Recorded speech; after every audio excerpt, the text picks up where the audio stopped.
Liberty Tamil நேயர்களுக்கு வணக்கம். இன்றைய நேர்காணலில் நாம் சந்திக்க இருப்பவர் திராவிட வெற்றி கழகத்தின் முதன்மை செயலாளர் தோழர் திரு வல்லம் பஷீர் அவர்கள். வணக்கம் தோழர். வணக்கம். 23ஆம் தேதி வாக்குப்பதிவு. வேட்புமனு தாக்கல் பண்ணுவதற்கு இன்னும் ஒரு வார காலம்தான் இருக்கு. இதுல குறிப்பா கூட்டணி பலமாக இருக்கு. திமுக கூட்டணியில எந்த சிக்கலுமே இல்லைன்னு தொடர்ச்சியாக சொல்லிட்டு வந்தாங்க. ஆனா தமிழக வாழ்வுரிமை கட்சி வெளியே போயிருக்கிறாங்க. அதாவது அதிகாரிகள் வைக்கிறதா இங்க சட்டமா இருக்குன்னு சொல்லி பல்வேறு குற்றச்சாட்டுகளை முன்வைத்து அவங்க வெளியே போயிருக்கிறாங்க. பிசிகாக்குள்ள இன்னும் அந்த பேச்சுவார்த்தை முடியல. கம்யூனிஸ்ட் கட்சியும் இன்னும் அந்த வெளிப்படையான அறிவிப்பு இன்னும் வரல. பல்வேறு சிக்கல்கள் இருக்கு தேர்தல் இந்த களத்துல. திமுகவும் சரி, அதிமுகவும் இன்னும் தொகுதி பங்கீடு குறித்து சிக்கல் இருக்கு. இன்னும் ஒரு வார காலம் தான் இருக்கு. இந்த சிக்கல்கள் எப்படி பாக்குறீங்க? குறிப்பா அந்த திமுகவுடைய சிக்கல்கள் குறித்து, அந்த கூட்டணி சிக்கல்கள் குறித்து உங்களுடைய பார்வை? தமிழக வாழ்வுரிமை கட்சி கூட்டணியில் இருந்து வெளியேறியது என்பது வருத்தத்துக்குரிய முடிவுதான். அண்ணன் வேல்முருகன் அவர்கள் இந்த முடிவை எடுத்திருக்க கூடாது. இருந்தாலும் அவருடைய முடிவு அவருடைய உரிமை என்கிற அடிப்படையில் இதை பார்க்க வேண்டும். மிக குறிப்பாக துவக்கத்திலிருந்தே அண்ணன் வேல்முருகனுக்கு திராவிட முன்னேற்ற கழகத்தோடு முரண்பாடு, அமைச்சர்களோடு ஒரு பிணக்கு, அதிகாரிகளோடு பிணக்கு என்று சொல்லி ஒரு சுமூகமான உறவை துவக்கத்திலிருந்து அவர் வைத்திருக்கவில்லை என்பதுதான் யதார்த்தமான உண்மை. சமூக நீதி அடிப்படையில் இயங்கியவர். அதில் ஒன்று மாறுபட்ட கருத்துக்கு இடமே இல்லை. தமிழ்நாடு பாதுகாக்கப்பட வேண்டும், தமிழ்நாடு பாதுகாக்கப்பட வேண்டும் என்று சொன்னால் திராவிட முன்னேற்ற கழகம் அதிகாரத்தில் இருக்க வேண்டும் என்கின்ற அந்த சிந்தனையோடு அவர் இந்த கூட்டணியிலே அங்கம் வகித்தார். அவருக்கு இருந்த முரண்பாடு வெளியேறி இருக்கிறார். ஆனா விடுதலை சிறுத்தைகள் கட்சிக்கும் மார்க்சிஸ்ட் கம்யூனிஸ்ட் கட்சிக்கும் இதே போன்ற பிரச்சனை இருக்கிறதான்னு கேட்டா இல்ல. நேற்றைக்கு கூட தோழர் சண்முகம் அவர்கள் பேசுகிற போது பத்திரிகையாளர்கள் மறித்து மறித்து கேட்கிறார்கள். அவர்களுக்கு ஏற்றவாறெல்லாம் கேள்வியை கேட்கிறார்கள். எல்லாவற்றுக்கும் ஒரே பதிலைத்தான் பல கோணங்களில் அவர் தந்தார். திராவிட முன்னேற்ற கழக தலைமையிலான அணியில் மார்க்சிஸ்ட் கம்யூனிஸ்ட் கட்சி அங்கம் வகிக்கிறது. திராவிட முன்னேற்ற கழக தலைமையிலான அணியில் தான் மார்க்சிஸ்ட் கம்யூனிஸ்ட் கட்சி போட்டியிட போகிறது. தொகுதி பங்கீட்டு பேச்சுவார்த்தை எங்களுக்கு திருப்திகரமானதாக இல்லை, எனவே நாங்கள் தொடர்ந்து பேசுகிறோம்னு சொல்றாரு.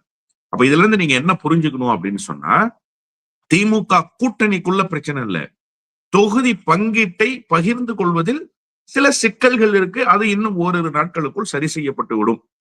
அப்போ சரி செய்யப்பட முடியாத பிரச்சனை இருக்குன்னா நாங்க கூட்டணி குறித்து மறுபரிசீலனை செய்வோம்னு அண்ணன் வேல்முருகன் சொன்னது மாதிரி எல்லாரும் சொல்லியிருக்கணும்ல. வேல்முருகன் அண்ணன் மட்டும்தான் சொன்னார், வேற யாரும் அந்த மாதிரி சொல்லல.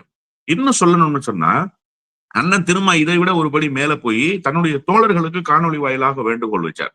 நாம எதிர்பார்க்கிற தொகுதிகள் கிடைக்காது, கூட்டணியில நாம அங்கம் வகிக்கிறோம், கிடைக்கிற இடங்களில் நாம போட்டியிட போறோம், 10க்கு குறைவான இடங்கள் தான் நமக்கு கிடைக்கும் அப்படின்னு சொன்னதன் மூலமாக இந்த கூட்டணியில் எந்த வகையில் பணியாற்ற வேண்டும் என்பதற்கு ஏற்ப தன்னுடைய தோழர்களை தயார்படுத்துகிற நிலைக்கு அந்த தலைவர் வந்துட்டாருன்னு தான் நான் பாக்குறேன்.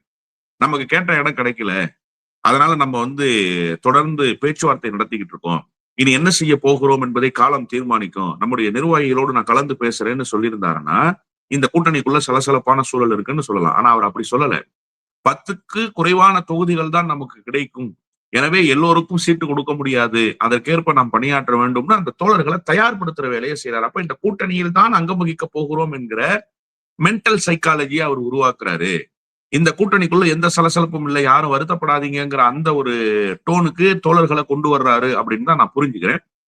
ஒரு நாட்களுக்குள்ளாக பேசி சரி சார், 1 சீட்டு 2 சீட்டு பிரச்சனை சார், இந்த கூட்டணி 1 சீட்டு 2 சீட்டுகள்லாம் உடைந்து போகிற கூட்டணி அல்ல. நான் தொடர்ச்சியாக பல ஆண்டுகளாக எல்லா நேர்காணல்களிலும் சொல்லி வருகிறேன். ஆர்கே நகர் இடைத்தேர்தலின் போது கட்டமைக்கப்பட்ட கூட்டணி கண்ணை இமை காப்பதை போல முதலமைச்சர் இந்த கூட்டணியை கட்டி காத்திருக்கிறார். முதலமைச்சருக்கு இருக்கிற பெருமையே இந்த கூட்டணியை வலுவாக கொண்டு சேர்க்கிறார் என்பதுதான். இந்தியா கூட்டணியில் இருந்த தலைவர்கள் வியந்து பார்த்ததற்கு காரணமே அதான். அப்போ அவருக்கு என்ன பெருமையோ அந்த பெருமையை விட்டு கொடுப்பாரா? அவருக்கு எது அரசியலில் மிகப்பெரிய செல்வாக்கை தேடி தந்திருக்கிறதோ அந்த செல்வாக்கை இழக்கிறதுக்கு தயாரா இருப்பாரா? நிச்சயமாக இருக்க மாட்டார். தாயுள்ளத்தோடு அனுசரித்து எல்லா கூட்டணி கட்சிகளும் நிறைவடைகிற வகையில் தொகுதிகளை பகிர்ந்து அளிப்பார்னு தான் நான் உறுதியா நம்புறேன். ஸ்டாலின் அவர்கள் போட்ட கணக்கு தப்பிடுச்சுன்னு சொல்றாங்க. குறிப்பா இந்த கூட்டணி குறித்து போட்டிருந்த கணக்கு இப்போ உடைஞ்சு விட்டது இல்லையா? சொன்னது போல இப்போ எதிர்கட்சிகள் சொன்னது போல ஒரு கட்சி வெளியே போயிருச்சு. திருமாவளவன் குறித்தான விமர்சனமும் பல்வேறு இடங்கள்ல, குறிப்பா தாவேக்கால கூட விமர்சனம் வருது. பட்டியலின மக்களை ஒன்று திரட்டி திரும்ப வைத்திருக்கிறாரு. அந்த அவர்களுக்கு கொடுக்கக்கூடிய மரியாதை இதுதானா? இவ்வளவு சீட்டு தான் தருவேன், இருக்கன்னா இருங்க, இல்லைன்னா போங்க அப்படின்னு சொல்லக்கூடிய அளவுக்கு திரும்ப அங்க இருக்கிறாரு. பட்டியலின மக்கள் பாதிக்கப்படும் போது குரல் கொடுக்காத திருமாவர்கள் இன்றைக்கு சீட்டுக்காண்டி அறிவாலயத்துல நிக்க வேண்டிய சூழல் இருக்குன்னு எடப்பாடி விமர்சனம் பண்றாரு. அப்போ இது ஒரு அரசியல்ல இது ஒரு பேசு பொருள் ஆகுது இல்லையா? அப்ப ஸ்டாலினுடைய கணக்கு வந்து இங்க தவறுது இல்லையா? இல்ல, இதுல ஒரு விஷயத்த நீங்க புரிஞ்சுக்கணும். அதாவது ஒரு கட்சி வெளியேறிடுச்சு, எதிர்க்கட்சிகள் சொன்னாங்க. எதிர்க்கட்சிகள் இந்த கூட்டணி உடைந்து புதிய கட்சிகள் எங்களோடு வந்து சேரும்னாங்க. தமிழக வாழ்வுரிமை கட்சி போய் என்டிஏல சேர்ந்துச்சா? நேத்து அண்ணன் வேல்முருகன் ரொம்ப தெளிவா சொல்றாரு. எந்த காரணத்தை கொண்டும் என்டிஏ கூட்டணியில் நான் இடம்பெற மாட்டேன், மதவாத சக்திகளோடு நான் கரம் கோர்க்க மாட்டேன்னு சொல்றாரு. இங்கிருந்து தொகுதிகள் குறைத்து கொடுக்கப்பட்டது, எனக்கு பிணக்கு இருக்குன்னு சொல்லி வெளிப்படையா ஒருத்தர் அறிவிச்சுட்டு வெளியில போறாரு. வெளியில போறவர் நீங்க 3 இடம் கொடுக்கறதுக்கு தயாரா இருந்தீங்கன்னு 2 நாட்களாக ஊடகங்கள்ல செய்தி வந்தது. அப்ப 3 இடங்கள் அவர் கேட்டது 2 இடம், நீங்க கொடுக்குறேன்னு சொன்னது 3 இடம். அப்ப 3 இடத்தை வாங்கிக்கிட்டு இலகுவா நிக்கணும்ல அவரு. அப்ப சீட்டு தான் கணக்குன்னு சொல்லியிருந்தா அவர் அங்க வந்துப்பாருல்ல. அவருக்கு அதெல்லாம் கணக்கு. அப்போ கூட்டணி இங்கே உடைந்து ஒரு கட்சி வெளியேறினால் கூட அந்த கட்சி உங்ககிட்ட வரல. இதான் உங்களுடைய லட்சணம். இப்ப இன்னொரு குற்றச்சாட்டு வைக்கிறாருன்னு நீங்க சொன்னீங்க. அண்ணன் திருமாவளவன் குறித்து அவர் வந்து பட்டியல் சமூகத்துக்கு எதுவும் செய்யல, இப்ப வந்து பட்டியல் சமூக மக்களை கொண்டு போய் அடமானம் வைக்கிறாரு அப்படின்னு சொல்லி. நான் வந்து அவரை பட்டியல் சமூகத்தினுடைய தலைவராக பார்க்கல. ஆனாலும் எடப்பாடி பழனிசாமி சொன்ன குற்றச்சாட்டு இருக்குல்ல, அவர் மீது வைத்திருக்கிற விமர்சனம் இருக்குல்ல, அந்த விமர்சனத்துக்கு அவருடைய மொழியிலேயே நான் பதில் சொல்றேன்.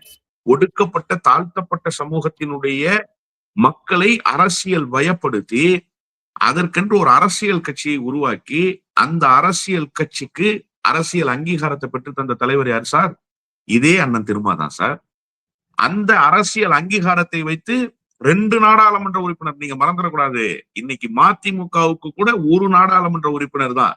வைகோவை விட பெரிய லீடரா எமர்ஜ் ஆயிட முடியும்னு நம்பிக்கை இருந்ததா? இல்லையே, இன்னைக்கு எமர்ஜ் ஆயிட்டாரே அண்ணன் திருமா. மார்க்சிஸ்ட் கம்யூனிஸ்ட் கட்சிகளுக்கு ஈக்குவலா தன்னுடைய கட்சியை கொண்டு வந்து நிறுத்திட்டாரு. இன்னும் சொல்ல போனா வலிமையான கட்சியாக கொண்டு வந்துட்டாரு. 6 இடங்களில் போட்டியிட்டு 4 இடங்கள்ல சொந்த சின்னத்துல வெற்றி பெற்று இன்றைக்கு சட்டமன்ற பிரதிநிதித்துவத்தை பெற்றுக் கொடுத்தாரு அந்த கட்சிக்கு. அந்த கட்சிக்கு எத்தனை இடங்கள் கொடுக்க போறாங்கிற பேசு பொருள் வருகிற அளவுக்கு அந்த கட்சியினுடைய கட்டமைப்பை நிலைநிறுத்திட்டாரு. இதெல்லாம் அந்த மக்களுக்கு அவர் பெற்று தந்திருக்க அங்கீகாரமா இல்லையா? சரி, ஒரு பக்கம் வச்சுக்குவோம். அண்ணன் வந்து தலித் சமூகத்தின் மீது அக்கறை இல்லாம கூட்டணிக்காக சீட்டுக்காக போய் திமுக கிட்ட தவம் கிடக்கிறார், அப்படித்தானே அவர் சொல்றாரு. இந்த திமுக தானே சார் விடுதலை சிறுத்தைகள் கட்சியினுடைய அரசியல் அங்கீகாரத்தை பெற்று தந்தது. யாரு சார் பெற்றுக் கொடுத்தா? 2019 ஒரு தொகுதி சிதம்பரம், இன்னொரு தொகுதி விழுப்புரம். விழுப்புரத்துல உதயசூரியன் சின்னம். 2 நாடாளுமன்ற உறுப்பினர்கள் கிடைச்சாங்க. ஆனா கட்சிக்கு 1 தான் கணக்கு. இப்போ 2024 கட்சிக்கு 2 கணக்கு. அதே விழுப்புரம், அதே சிதம்பரம், தனி சின்னத்துல போட்டியிட்டு வெற்றி. எந்த கூட்டணியில கிடைச்சது? திமுக கூட்டணியில தானே சார் கிடைச்சது. 2021 6 இடங்களில் போட்டியிட்டு வானூரிலும் அரக்கோணத்திலும் மட்டும்தான் தோல்வி, 4 இடங்கள்ல வெற்றி. சொந்த சின்னத்துல எந்த கூட்டணியில கிடைச்சது? இதே திமுக கூட்டணியில் போட்டியிட்ட தனி சின்னத்தில் தானே கிடைச்சது. மாநகராட்சிக்கு ஒரு துணை மேயர் விடுதலை சிறுத்தை கட்சிக்கு எந்த கூட்டணியில கிடைச்சது? இதே திமுக கூட்டணியில தானே கிடைச்சது. இப்படி அந்த கட்சி அரசியல் ரீதியாக நெடிய காலத்துக்கு பிறகு அங்கீகாரம். நீங்க யோசிச்சு பாருங்களேன். அண்ணன் திருமா 2006 அதிமுக கூட்டணியில அங்கம் வகிச்சாரு. 2 இடங்கள்ல தான் வெற்றி பெற முடிஞ்சது. 9 இடங்கள்ல போட்டியிட்டார். 2009 திமுக கூட்டணியில அங்கம் வகிச்சாரு. கட்சிக்கு பெரிய செல்வாக்க தேடி தர முடியல. 2014 கட்சிக்கு பெரிய செல்வாக்க தேடி தர முடியல. 2016 படுதோல்வி அடைஞ்சார். அண்ணன் திருமா வெற்றி பெற வேண்டிய வேட்பாளர். மக்கள் நல கூட்டணியில தோல்வியை தழுவினாரு. அதிகமான வாக்குகளை மக்கள் நல கூட்டணி வேட்பாளர்கள்லயே பெற்ற வேட்பாளர் அவர் தான். ஆனா தோல்வியை தழுவிட்டாரு. அப்போ அந்த கட்சி ஒரு பெரிய சரிவு நிலையில் இருந்த போது அந்த கட்சிக்கு உயிரோட்டமாக தேர்தல் வெற்றியை பரிசீலித்தது இந்த கூட்டணி தானே. இந்த கூட்டணியில் அங்கம் வகிச்சு தானே விடுதலை சிறுத்தைகள் கட்சி அரசியல் அங்கீகாரத்தை பெற்றிருக்கு. அப்ப எடப்பாடி பழனிசாமி இதுக்கு என்ன பதில் சொல்லுவாரு? இதையெல்லாம் நன்கு உணர்ந்ததால் தான் அண்ணன் திரும்ப தன்னுடைய தோழர்களை தயார்படுத்துற வேலையை செய்யறாரு. 10 தொகுதிக்கு குறைவாகத்தான் கிடைக்கும்னு சொல்றாரு. ஏற்கனவே பல இடங்கள்ல அவங்க தோழர்கள்ட்ட சொல்லிட்டாரு, ரொம்ப ஆசைப்படாதீங்க, இந்த கூட்டணி பெரிய கூட்டணியாக மாறிடுச்சு, நாம எதிர்பார்த்ததெல்லாம் நடக்காதுன்னு சொல்லி. அண்ணன் திருமாவுக்கு நன்றாக தெரியும் இந்த கூட்டணி உடையாமல் பாதுகாப்பது எவ்வளவு முக்கியம் என்று.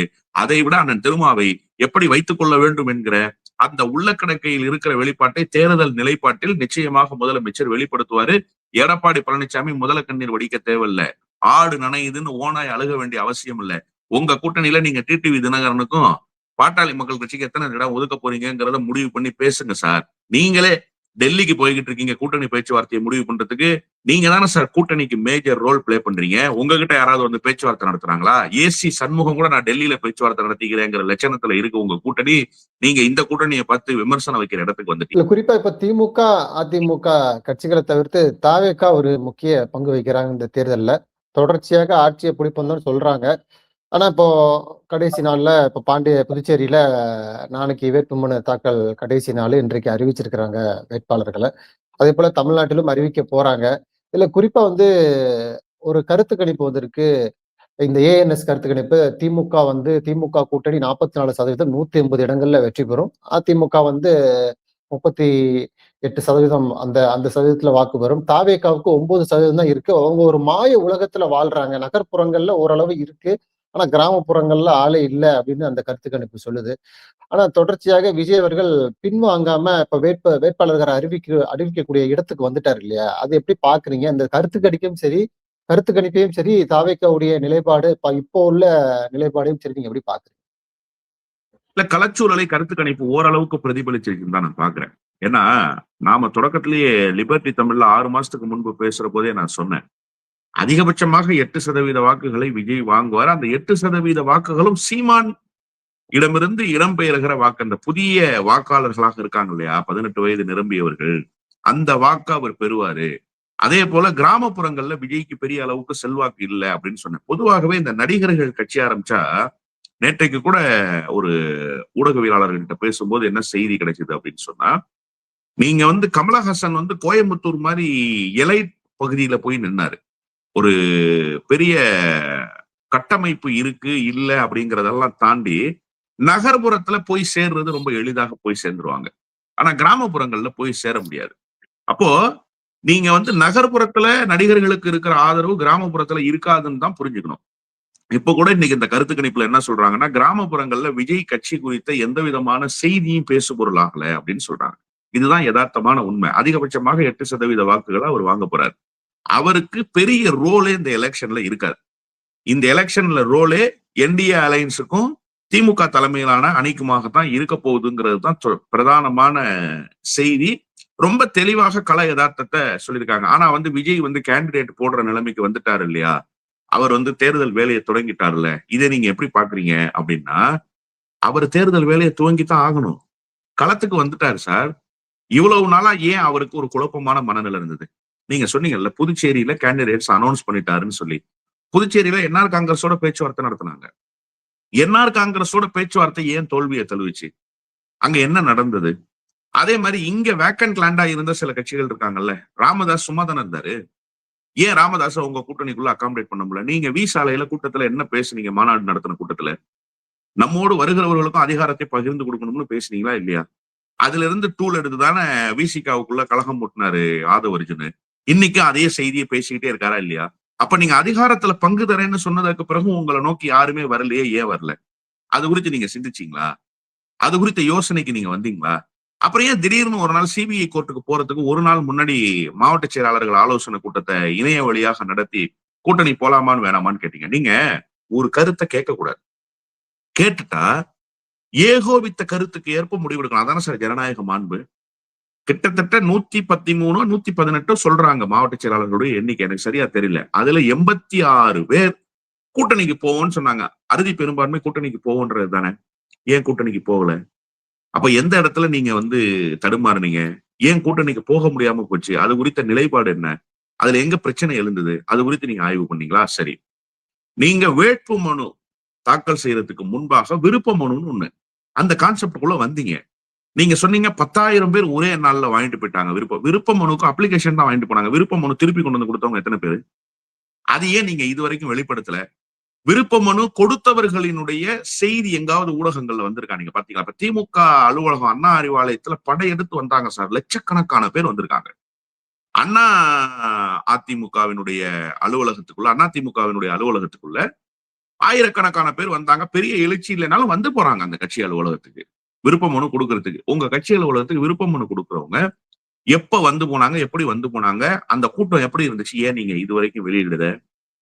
எத்தனை பேர் விருப்ப மனு கொண்டு வந்து கொடுத்தாங்க வாங்கிட்டு போனவங்க? அது பத்தின செய்தியே இல்ல. தொகுதிக்கு 5 கோடி ரூபாய் செலவு பண்ண முடியுமான்னு நீங்க கேட்டோம்னா பாதி பேர் ஜூட் அடிச்சு ஓடிட்டாங்க. பாதி பேர் நான் தேர்தல்ல நிக்கலன்னு சொல்லிட்டு போயிட்டாங்க. கேண்டிடேட் இல்லாம தடுமாட்டீங்க. இப்ப பாண்டிச்சேரியில கூட அதிமுக, பாஜகவுல இருந்து வந்த கேண்டிடேட்ஸ் தான் போட்டிருக்கீங்க நீங்க. உங்க கட்சியில உழைச்சவங்கள போட்டிருக்கீங்களா?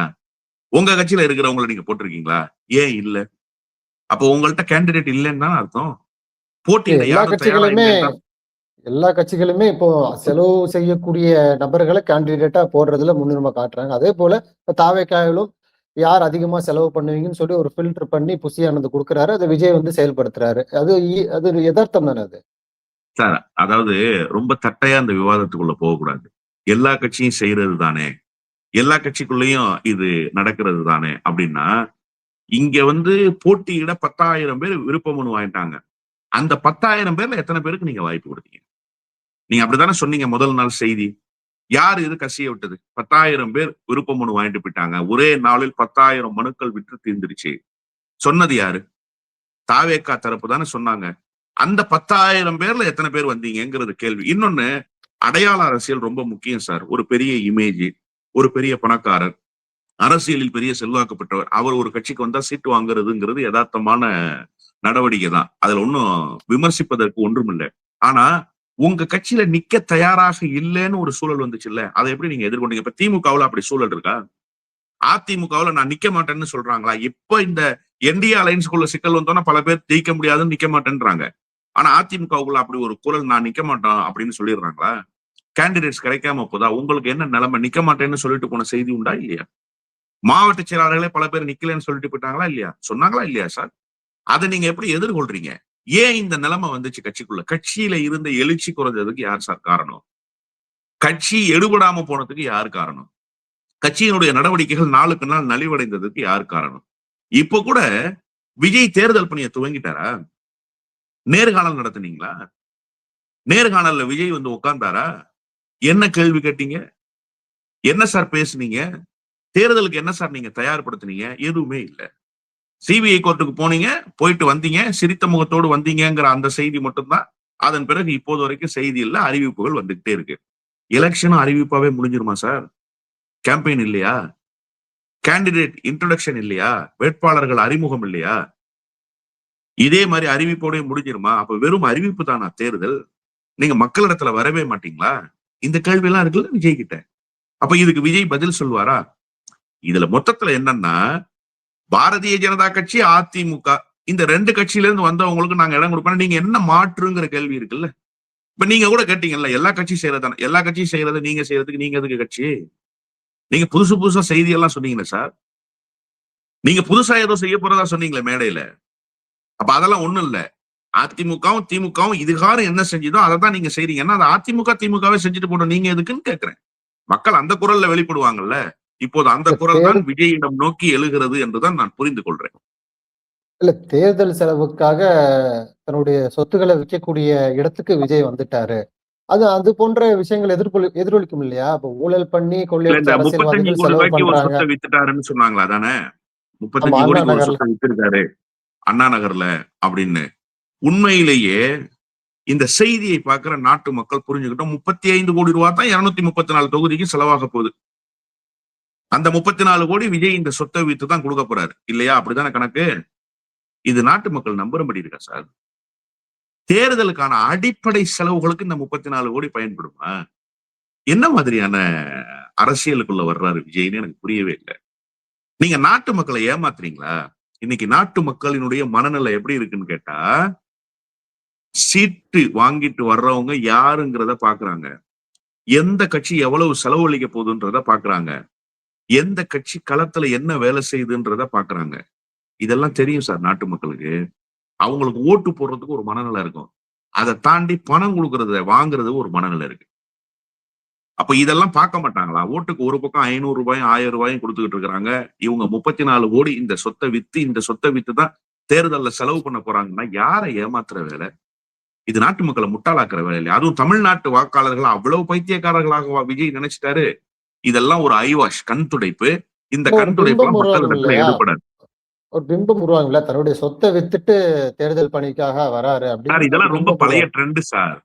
நாங்க மதிமுகவுல பணியாற்றும் போது வைகோ இதைதான் சார் சொல்லிட்டு வந்தாரு. வைகோ இப்படிதான் செஞ்சாரு. நான் வந்து சொத்து கணக்கை காட்டிட்டு அரசியலுக்கு வர்றேன். ஏன் சொத்தை வித்து தான் அரசியல் பண்றேன்னாரு. அதன் பிறகுதான் அவருடைய சொத்து மதிப்பு என்னன்னு இந்த நாட்டு மக்களுக்கு தெரிய வந்துச்சு. அப்புறம் எவ்வளவு சொத்துக்கள் வாங்கி குவிச்சாருன்னு தெரிய வந்துச்சு. இதெல்லாம் பழைய ட்ரெண்ட் சார். நீங்க மக்கள் புரியாதவங்கன்னு நினைக்காதீங்கன்னு நான் சொல்றேன். மக்களை முட்டாளாக்காதீங்க. அவங்களுக்கு போதுமான விழிப்புணர்வு இந்த அரசியல் குறித்து இருக்கு. எல்லாவற்றையும் கடந்துதான் நிக்கிறாங்க. இங்க பணம் சம்பாதிக்கிறாங்க, பணம் கொள்ளையடிக்கிறாங்க, பணம் புழங்குது, யாருகிட்ட இருந்து பணம் டிரான்ஸ்பர் ஆகுது, அது என்ன மாதிரியான விளைவுகளை களத்துல ஏற்படுத்துது, இது எல்லாம் தமிழ்நாட்டு வாக்காளர்களுக்கு தெரியாதா? தெரியாமலா இருக்காங்க? இதெல்லாம் தெரிந்து கொண்டுதான் சார் இந்த களத்துல மக்கள் நிக்கிறாங்க. இதை தாண்டி ஒரு கட்சி தேவை, ஒரு கட்சி தேவையில்லைன்னு நினைக்கிறாங்க. அதுதான் தமிழ்நாட்டு மக்களினுடைய மனநிலை. அந்த மனநிலையை நீங்க குறைத்து மதிப்பிட்டீங்கன்னா யூ ஆர் த லூசர். இழக்க போவது நீங்கள் தான், மக்கள் அல்ல. நீங்க ஒரு இமேஜை உருவாக்குறீங்க. இது இமேஜ் ஆயிரும்னு நினைக்கிறீங்களா நீங்க ஒரு ஊடகவியலாளரா? இது கோமாளித்தனமான நடவடிக்கைன்னு மக்கள் பார்ப்பாங்க. ஏன்னாங்க 34 கோடி ரூபாய்க்கு அண்ணா நகர்ல சொத்து, சரி ஓகே, நீங்க வித்த சொத்து 34 கோடி தானே? அப்படி வரும். வெறும் 34 கோடிக்கு அண்ணா நகர்ல நீங்க அந்த சொத்தை வித்தீங்க. உங்களுக்கு வங்கியில் வரவு வைக்கப்பட்டது 34 கோடி. கருப்பு பணமாக கைமாறியது எவ்வளவு சொல்லுங்க? இப்ப ரெஜிஸ்ட்ரேஷனே 2ஆ தான் சார் நடக்குது இல்லையா? நீங்க எங்காவது போய் ஒரு மூலையில வாங்கினா கூட லேண்ட் வேல்யூன்றது ஒண்ணு. அந்த லேண்ட் வேல்யூக்கு உண்டான காசை செலானா கட்டிடுறீங்க. மீதி காசை கையில பணமா வாங்கிக்கிறாங்க. இது இல்லாம தமிழ்நாட்டுல இல்ல இந்தியாவுல எங்காவது ஒரு இடத்துல ரெஜிஸ்ட்ரேஷன் நடக்குதா? இது கூடவா தமிழ்நாட்டு மக்களுக்கு சார்? எல்லாரும் சொத்து வாங்குறாங்க, எல்லாரும் சொத்து விற்கிறாங்க சார். எல்லாருக்கும் இந்த அடிப்படை புரிதல் இருக்கு சார். இந்த 34 கோடி ரூபாய் சொத்து வித்ததாக இவர் சொல்றாருல, அப்ப இவருக்கு கிடைக்கப்பட்ட பணம் எவ்வளவு? கிடைக்கப்பட்ட பணம் எவ்வளவு சார்? அப்ப அத தேர்தல்ல நீங்க செலவு பண்ண போறீங்கன்னா ஒரு தொகுதிக்கு எவ்வளவு நீங்க செலவு பண்ண போறீங்க? தேர்தல் ஆணையம் ஒரு பணத்தை இவ்வளவுதான் செலவு பண்ணணும்னு விதித்திருக்கா இல்லையா இலக்கு? அந்த இலக்கை தாண்டி நீங்க செலவு செய்ய போறீங்களா? இதெல்லாம் என்ன மாதிரியான விளைவுகளை ஏற்படுத்தும்னு தெரியாம விஜய் சில வேலைகளை செய்து கொண்டிருக்கிறார். இது மிகப்பெரிய பின்னடைவை அவருக்கு ஏற்படுத்த போகிறது. நன்றி தோழர். நிறைய நல்ல தகவல்களை நேயர்களுக்கு சொல்லியிருக்கீங்க. உங்களுடைய நேரத்துக்கு மிக்க நன்றி தோழர். நன்றி.